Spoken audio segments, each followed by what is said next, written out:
So, in terms of Canadian fans that, well, they overstate things, I think there are Canuck fans who overstate what Jim Benning's done to the team. I've discussed this before, but let's hit this again, shall we? So, Jim Benning's record at the draft table. Everybody wants to talk about Virtanen again. Everybody's chomping at the bit to talk about Virtanen. And now, Jared McCann's off to a half-decent start in Florida. Quick, fire him. Here's the problem. You can cherry pick all you want. But in terms of moves, Benning's had his bad ones and he's had his good ones. So let's take a look. So yeah, Jake Virtanen at number 6, probably too high. Nylander number 8, that's an overlook. However, Calgary has Sam Bennett. Buffalo has Sam Reinhart. Michael Dal Cole still hasn't played for the Islanders. Hayden Fleury, is he ever going to be better than William Nylander is for Toronto? Probably not. So there's a lot of criticism there. And then, of course, McCann was taken ahead of Pasternak, which looks bad, admittedly. And then in the second round, they took Thatcher Demko. Oh, we don't talk about Demko because Demko actually looks like a legit starter. So even though he's probably our future starter, we won't talk about that part because that doesn't fit the narrative that Benning sucks. 2015, the Canucks didn't draft till 23rd, and they draft a kid named Brock Boeser. There's a lot of excitement around Boeser from people, including myself, who believe that Boeser's probably the future of the franchise. He's drafted 23rd. That's pretty good. And he's drafted after a number of players who could turn out to be decent. We don't know yet.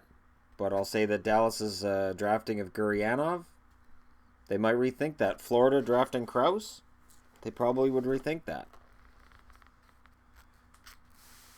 If you redid this draft now, would Timo Meier be drafted ahead of Brock Boeser? Probably not. And then it doesn't look like they had anything in the second round that year. We get into 2016. So head Vancouver. There they are. Ole Ulevi's drafted ahead of Matt Tkachuk and Clayton Keller. Oh, no. Well, see, there's other teams that passed on Clayton Keller. Jesse Puljujarvi's down in the minors. And Dubois at number 3, I don't know. Does he still get drafted at 3 if you did the draft right now? Probably not. Sergachev probably goes at 3rd. A lot of teams passed on Sergachev. Ironically, Buffalo passed on Sergachev to get Alex Nylander, who hasn't made the team yet. Buffalo, Sergachev, that would be a good matchup, but didn't happen. And then at this past draft, Elias Pettersson is picked up, or Elias Pettersson is picked up by the Canucks at 5 overall, and people seem to be generally happy, but since Elias Anderson stuck around longer for the Rangers and Cody Glass had those goals against the Canucks, well, it's easy to pile on. Let's take a look further down. So in this first draft, he also got Nikita Trampkin, Gustav Forsling, and we'll get to Forsling in a minute. Kyle Pettit and Mackenzie Stewart. Well, I haven't heard anything about Pettit or Stewart in terms of being NHL prospects, but Trampkin played pretty well last year and ended up going home.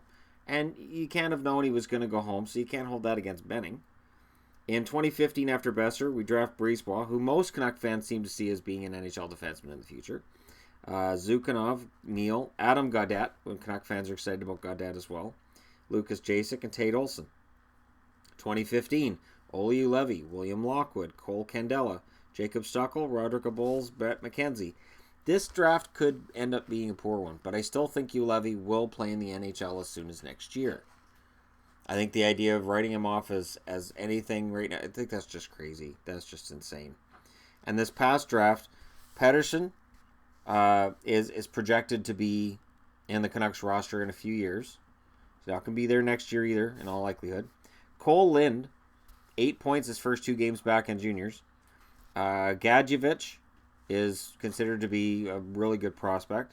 And they drafted another goalie, Michael DiPietro. Then you got Jack Rathbone, Chris Gunnarsson, Petrus Palmu, and Matt Broussard. And by all intents, or by all measurements, that's a pretty good bunch. Everybody seems to agree that that's a pretty good bunch for the Canucks. And it's funny how when these guys are drafted, people say, oh yeah, the Canucks had a good draft. And then afterwards, when something changes, then it's all Benning. Benning sucks. Let's take a look at if Benning sucks. Let's look at his drafts. Actually, let's go from oldest to newest. Let's do it that way. The first trade he made, he picked up a second-round draft pick from Tampa for Jason Garrison, Jeff Costello, and a 7th-round pick in 2015. And, of course, we didn't keep that second-round pick. Derek Dorsett was traded to the Canucks for a 3rd-round pick from the Rangers. Was that an overpayment? I don't know. Dorsett's still with the team, so it may feel like an overpayment, but Dorsett's still playing. And I've already pointed out how he's able to find steals in later rounds in the draft. The Anaheim Ducks get a 3rd-rounder in Ryan Kessler from the Canucks for a 1st-rounder, which would become Jared McCann. Lucas Spiza, Nick Benigno, and a 3rd-round draft pick in 2014. At the time, this trade was seen as a home run because Kessler painted the team into a corner. I will only go to one team, Anaheim. Trade me there. And they had to make a deal with Anaheim, and they got the best deal they could out of a division rival who knew they were over a barrel. They get Lyndon Vey for a 2nd-round pick from the Kings. This is a loss in terms of the fact that Lyndon Vey was never really an NHL player, but that 2nd-round pick still hasn't reached the NHL either. In fact, he was traded by the Kings shortly after he was drafted by the Kings. Kellen Lane was picked up by the Oilers for Will Acton. That really didn't matter. The Canucks acquired Andre Padan for Alexander Mallet and a 3rd-round pick in 2016. That's a win for the Canucks because Padan at least stayed with the organization. Clendenning went to the Canucks for Gustav Forsling. Here's where you have a problem. People are looking at the early season returns for Forsling. Oh, the Canucks got screwed. Forsling going into this season was seen by a lot of different publications I read as probably not a top 6 defenseman. The Chicago Blackhawks, their defense is going to be a problem. They need more depth on the blue line. And that's with Forsling. So it all depends on your point of view. And then Forsling has a really good start, and everybody goes, yay, we love Forsling. But at the time he was traded by the Canucks, Canuck fans were excited about Forsling's future. Where would he fit on the current roster? I really don't know. I don't know that he necessarily would make the Canucks a lot better.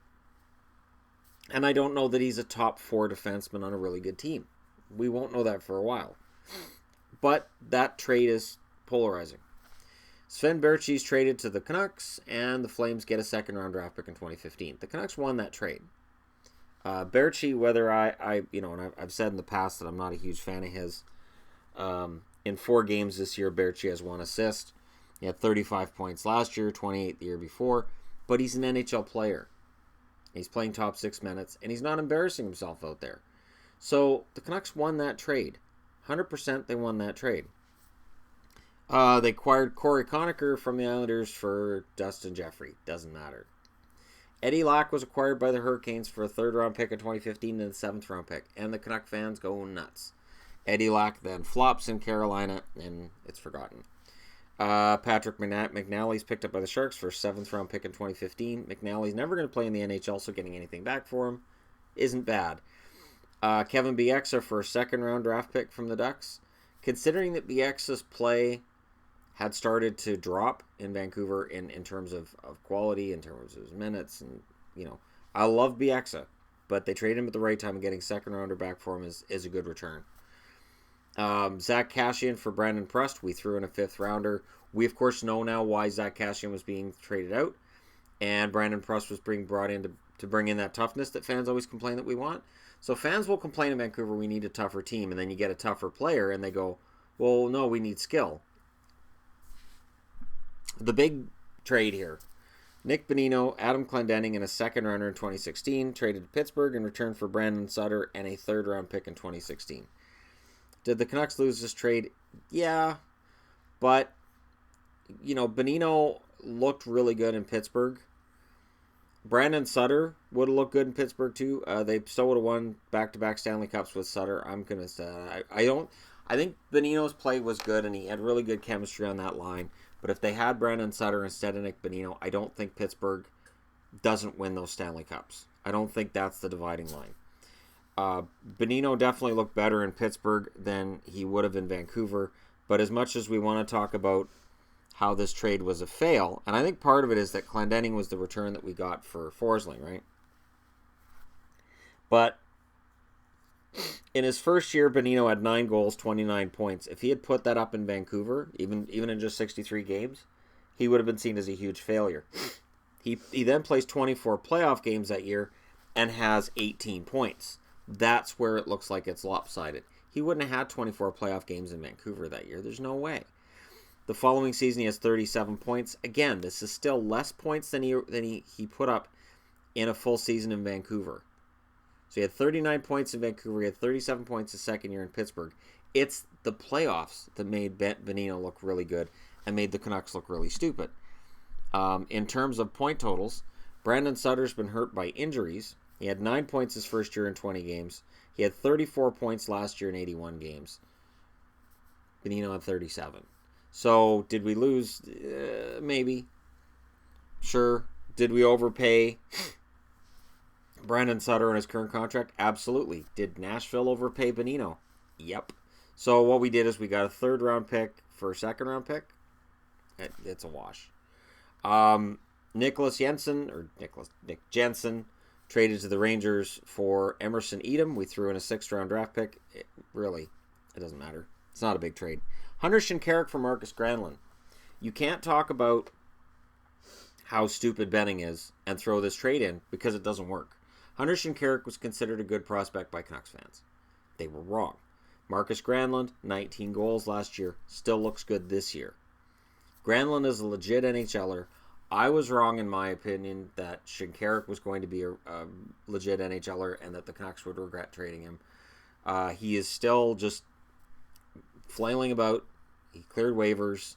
Like, Shinkaruk's NHL career, he's a fringe guy, and Granlund isn't, so that's a win. The Canucks acquired Philip Larson for a 5th round pick from the Oilers. Doesn't really matter. Larson played last year. He was 7th, number 8 guy. I wasn't enamored with Larson in the first place. It was worth a flyer, and it cost a 5th round draft pick. Dane Fox is acquired by the Carolina Hurricanes for future considerations. As far as I know, Dane Fox doesn't have a job right now. Big goal scorer in junior, just it didn't translate to professional leagues. Here's the other trade. So Jared McCann, a 2nd round pick in 2016 and a 4th round pick in 2016 for Eric Goodbranson and a 5th round pick in 2016. Goodbranson is a good defenseman. He is. He's a big physical defenseman. If you don't make this trade, who's the physical defenseman on the blue line for the Canucks? Is it Forsling? No. Absolutely not. A defenseman like Goodbranson costs you something. You don't just get him handed to you. So yeah, they wanted McCann, who was viewed at the time as a potential top 6 forward, flopped last year, and now this year looks better. So it makes the trade look worse for the Canucks than I think it really is. Next up, we're now to this past trade deadline. Alex Burrows goes to the Senators for Jonathan Dahlen. Burrows was a pending UFA. Burrows looked kind of lost last season in Vancouver. I love Burrows. I was part of that standing ovation when he was back in Vancouver last week. But getting Dahlen back, who looks like a legit NHL prospect, that's kind of fantastic. And whether he makes it or he doesn't, it's still a good trade. And then the same, within 48 hours, then Jannik Hansen goes to San Jose. We get back a conditional 4th round pick. I think it's conditional on Hansen re-signing there. And Nikolai Goldobin. Who I'm not sold on. But Hansen wasn't going to fit into the long-term picture in Vancouver anyways. Hansen, I don't think Hansen's been lighting the world on fire in San Jose. Yeah, he hasn't got a point yet. 4 games, no points. After he got to San Jose, he had 1 point in 6 playoff games, and he had 7 points in the regular season in 15 games. Hansen's an energy guy. He's not a top 6 forward. And then a trade made this past October. Oh, it is October. Derek Pouliot for Andre Padan and a 4th round pick. And I said at the time, I thought this was, worth it for the Canucks. As soon as Edler got hurt, there's comments like, oh, we could have had Padan in the lineup. I guess we'll never know. Padan cleared waivers. Teams weren't scampering and clamoring to see how Padan would do at the NHL level, or they would have picked him. There are plenty of teams that don't have great blue lines. So the Canucks, out of that deal, Pouliot, Could be a top 6 defenseman. Oh, and then, he signed Stetcher. He signed Molino, who played games at the end of the year. Brought in Nilsson this past offseason. And let go of Miller. I mean, Miller wanted out, but, still. I don't look at Benning and see a complete failure. And I don't look at Benning as a guy who screwed up. I look at him acquiring a team as a GM that was on its way down. And way, way, way down. And he's done his best to make good of a bad situation. Where you've got an aging core, you've got a bunch of guys on no trade contracts, and he's added a lot of youth to the lineup. There's a lot of young guys. You look at the Canucks lineup on any given night, there's a lot of young players. There's a lot of reasons to look at this team and go, all right, they can grow together. And yes, they're going to be bad, but there was nothing Benning could have done to prevent that. And anytime he's tried to prevent it, whether it was bringing in Miller or it was the ridiculous Louis Eriksson contract, he's been criticized for it. So it's like, we don't want the team to be bad, we want them to be good, but every time you do something to make the team good, we're going to criticize you. Oh, and when you trade away present assets for future assets, if they don't work out, we're going to take absolutely all of our anger out on you, and when they do work out, we're really not going to talk about it. Granlund, nah. You drafted Demko, it doesn't matter. You could do this with any GM. Any GM in the league you look at, you can tear them apart. I prefer not to. I don't think Benning's one of the best GMs in the league. I also don't think he's the worst. You guys can let me know what you think in the comment section below. Don't forget to hit like and subscribe if you're browsing your way through. And thank you so much for watching. I'll talk to you again soon.